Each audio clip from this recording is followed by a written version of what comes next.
Hey everybody, it's Tuesday, May 26th, 2020, and we have finished our Civil War research quest, and now I'm bringing us back to try to finish up Fenway and Hattie.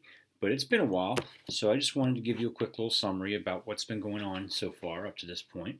Um, so when we left off, or in the beginning, Fenway, the dog, the Jack Russell Terrier, and her little person, Hattie, they lived in the city with her parents. And they had decided to move to the country, or to the suburbs, I should say. And now they had a backyard to play in, and the whole book is from the perspective of the dog Fenway.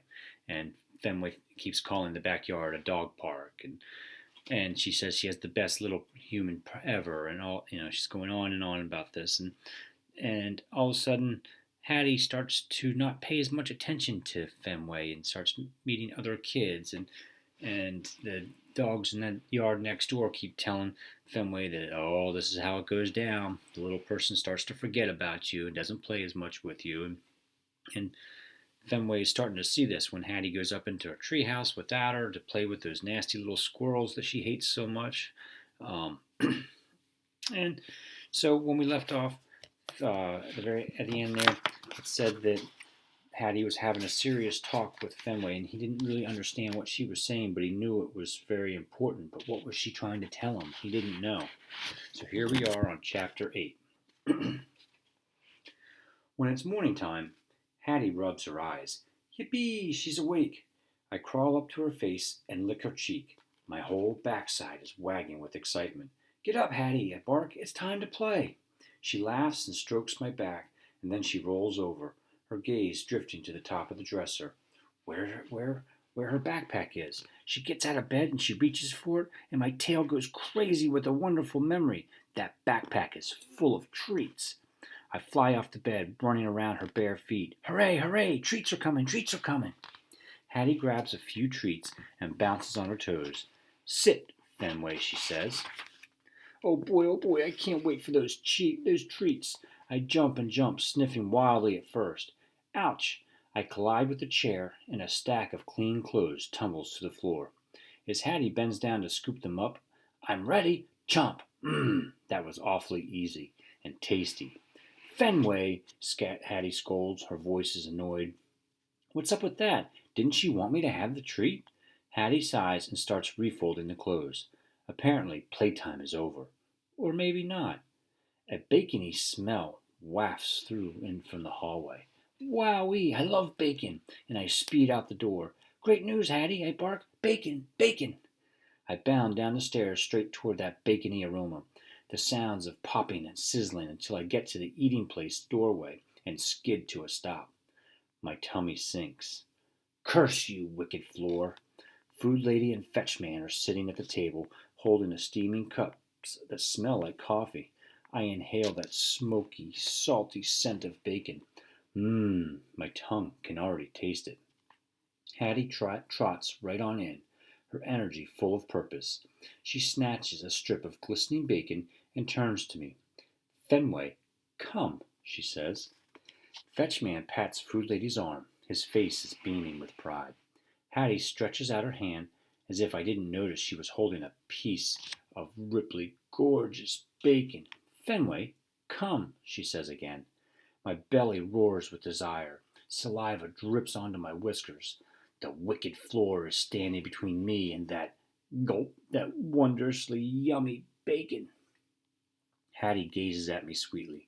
She wants to give it to me. She edges closer. Fenway, come. Why is she doing this to me? I jump up and up, scratching my claws against the wall. Give me that bacon, I whine. Food Lady's eyes widen. Fetchman shoots up from his seat. Fenway, no, Hattie shouts, and she rushes over, shooing my paws off the wall. With that bacon still in her hand. Chomp. Wow, that was easy, and I lick my chops. Food Lady goes to the front closet and grabs my leash. Hattie, she says, her face full of encouragement. Hattie looks defeated. She trudges over to Food Lady, who rubs her shoulders. Hooray, hooray, we're finally going to the dog park. The real one, with the big water dishes to splash in, benches to climb on, and dogs. Lots of romping dogs. I dash to Hattie's side. I dash to Hattie's side, leaping and twirling. She clips on the leash, and we head to the front door.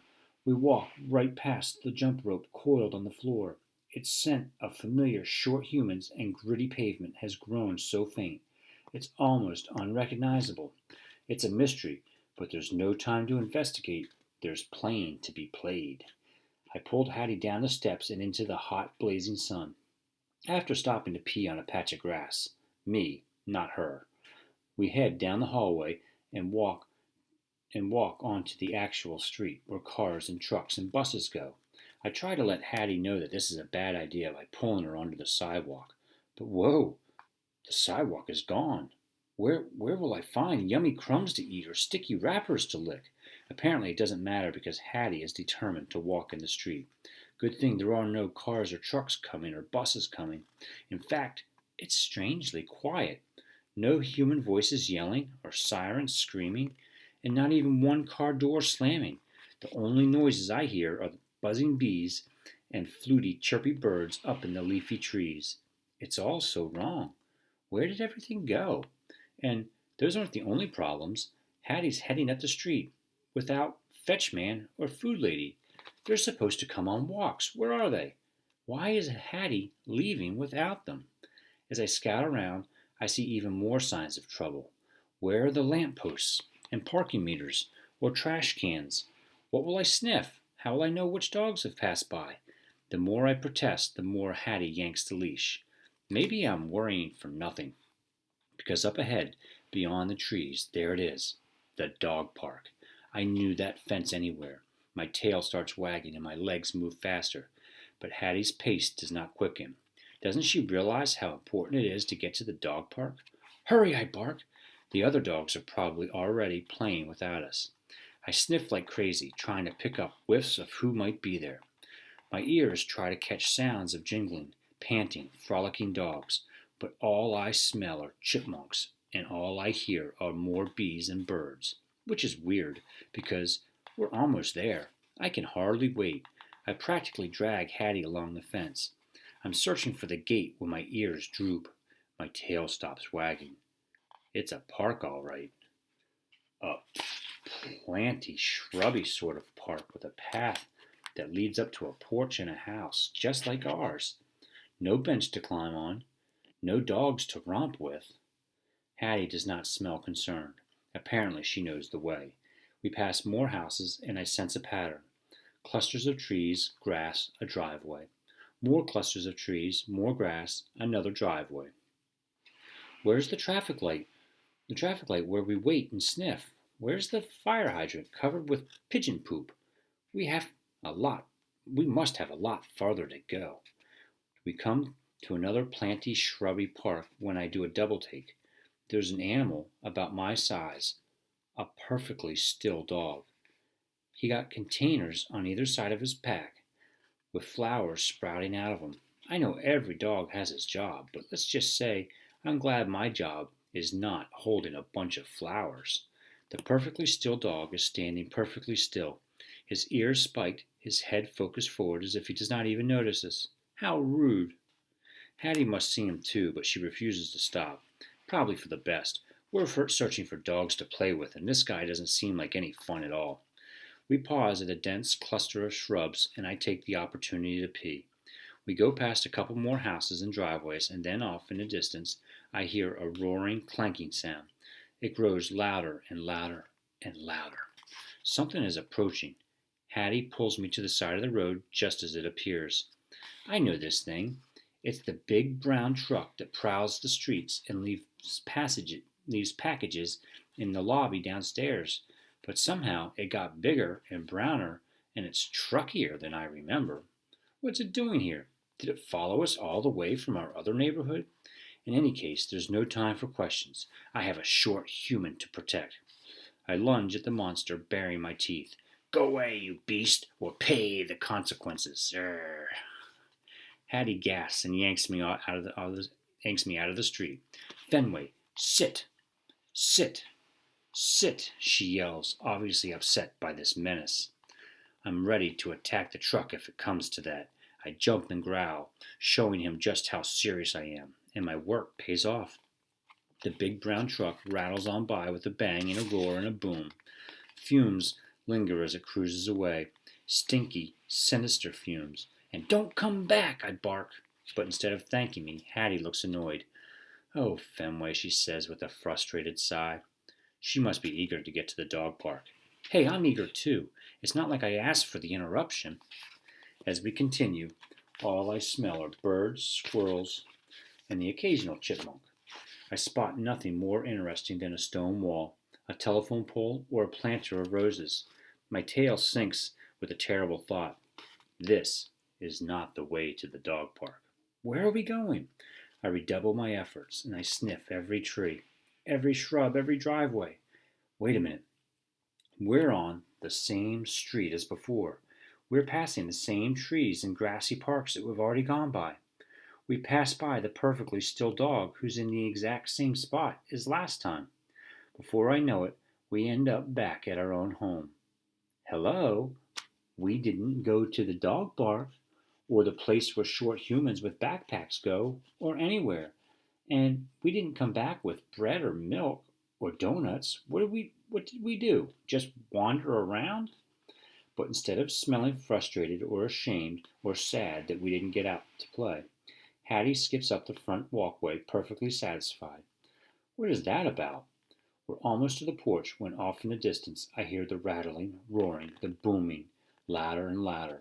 It's the big brown truck again. It pulls right up to the walk.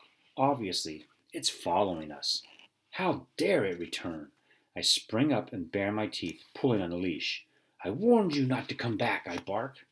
An evil human hops down from the truck carrying a package, and he heads right toward us as if he can't even hear me. I leap wildly. Prepare for certain doom. Fenway, sit, sit, sit, Hattie yells, tugging on the leash. Does she have no faith in me? As I lunge, ready to strike, the evil human tosses the package to Hattie, then he pivots and hurries back to the big brown truck. What can I say? Clearly, he was freaked out by the ferocious barking. In a horribly sinister roar, the big brown truck rattles away. And don't even think about coming back, I bark, swaggering up the steps after a job well done. Hattie whisks me through the door, full of glee. She's obviously thrilled that I scared away the nasty beast. She unclips the leash and we burst into the lounging place. Fetchman stops loading books onto a shelf. Squealing, Hattie rips open the package and she pulls out something soft. A cap! She tucks it onto her head and pulls her bushy hair through a hole in the back like a fluffy tail. She smells awfully excited about it. So does Fetchman. And that's not all. Hattie reaches back into the package and produces a fat glove that smells like new leather. She slides her hand into it and then starts punching it. Fetchman grins like he's been waiting his whole life for this very moment. It's so disturbing why Hattie doesn't wear a cap or a fat, leathery glove. What's going on? As I sink into the carpet, Hattie runs back and opens the front door. She calls to Fetchman. One single word. Angel. I wonder what that's all about. We'll have to find out tomorrow.